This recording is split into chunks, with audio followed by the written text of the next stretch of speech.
Film ini dimulai dengan sepasang suami istri yang sedang makan malam sembari mengetuprus ria.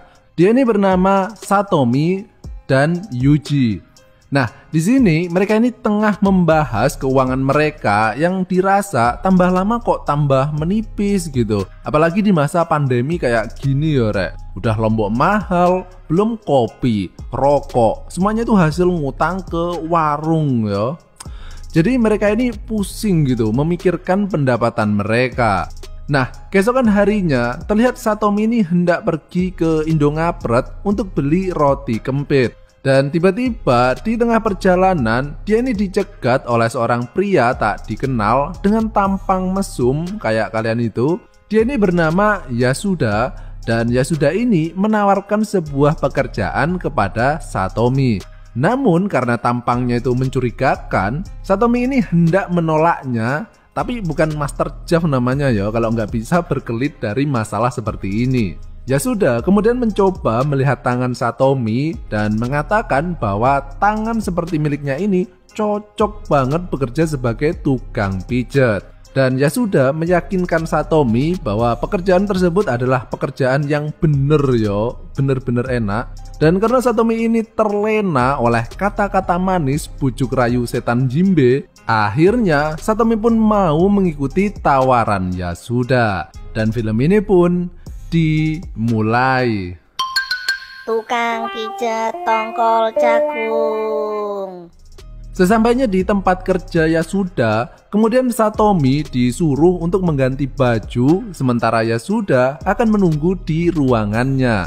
Namun yang gak diketahui oleh Satomi, ternyata di kamar Satomi tersebut tengah dipasang kamera CCTV. Sehingga Yasuda ini bisa melihat semua yang terjadi di dalam kamar Satomi. Yasuda kemudian memberikan sebuah list instruksi tentang bagaimana cara untuk memijat pelanggan mereka. Dan di sini semua perintah tersebut adalah petunjuk memijat secara normal ya.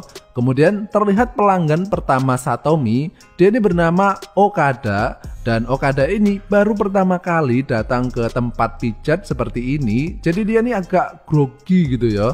Mereka pun masuk ke dalam kamar dan Satomi kemudian memulai profesinya sebagai tukang pijat untuk pertama kalinya. Sementara itu, Yasuda memantau semua kegiatan mereka dari HP-nya. Nah, sepulangnya terlihat Satomi ini bersiap untuk istirahat dan meminta kepada Yuji agar mau bermain petani sejahtera dengannya. Namun Yuji ini nggak mau yo, karena dia ini udah kecapean main pepeng shot seharian. Sehingga Satomi ini bisa dibilang jarang banget disentuh oleh suaminya. Dan kalau kalian tahu, inilah salah satu sebab wanita itu mencari batang idaman lain yo. Keesokan harinya terlihat Okada yang kini ketagihan dengan hasil pijatan jari lentik milik Satomi. Dan Satomi sesuai dengan standar SOP yang baik, dia pun melayani pelanggannya tersebut secara sopan. Dan terlihat Yasuda ini tersenyum licik sembari bersiap-siap untuk mengawasi Satomi dari kamera CCTV. Sementara itu, Satomi memulai pijatannya secara normal. Namun, semua itu berubah ketika ia melihat antena milik Okada berdiri tegak ketika mendapat sinyal yang begitu kuat.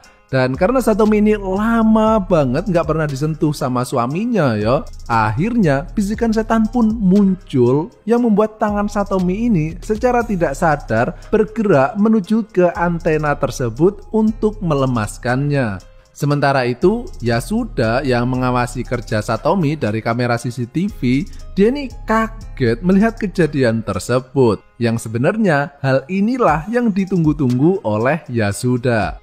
Setelah selesai, terlihat Yasuda masuk ke dalam kamar kerja Satomi dan di sini barulah terlihat niatan busuk Yasuda yang sebenarnya. Yasuda memberitahu kepada Satomi bahwa selama ini dia itu sebenarnya selalu mengawasi Satomi. Yang artinya Yasuda juga tahu tentang kelakuan bejat Satomi barusan kepada Okada. Sehingga Yasuda ini berniat memeras Satomi secara harfiah ya, bener-bener ada yang diperas itu. Dia ini mengatakan jika dia tidak mau rekaman itu diketahui oleh suaminya, maka Satomi harus mau menuruti keinginan Yasuda. Sehingga akhirnya Yasuda pun berhasil menikmati bikang anget milik Satomi. Dan setelah kejadian itu, Yasuda ini berniat menikmati tubuh Satomi sendirian, sehingga ketika Okada datang, Yasuda justru memberitahu bahwa Satomi tidak masuk kerja, yang mengakibatkan Okada pulang dengan rasa kecewa. Namun yang namanya jodoh nggak bakal kemana ya meskipun jodoh yang dimaksud adalah jodoh busuk sih. Beberapa hari kemudian, Okada justru secara tidak sengaja bertemu dengan Satomi di jalan dan mengatakan bahwa beberapa hari ini setiap kali ia datang ke tempat pijat tersebut, dia nggak pernah bertemu dengan Satomi. Nah, Satomi yang sebenarnya tertarik dengan Okada, atau lebih tepatnya tertarik ke batang Okada, kemudian mengajak Okada mampir ke rumahnya. Kan kalau di tempat kerja selalu dihalangi sama Yasuda toh, sehingga Satomi kemudian menawarkan apakah dia mau pijet di rumahnya saja. Dan tentu saja mau ya.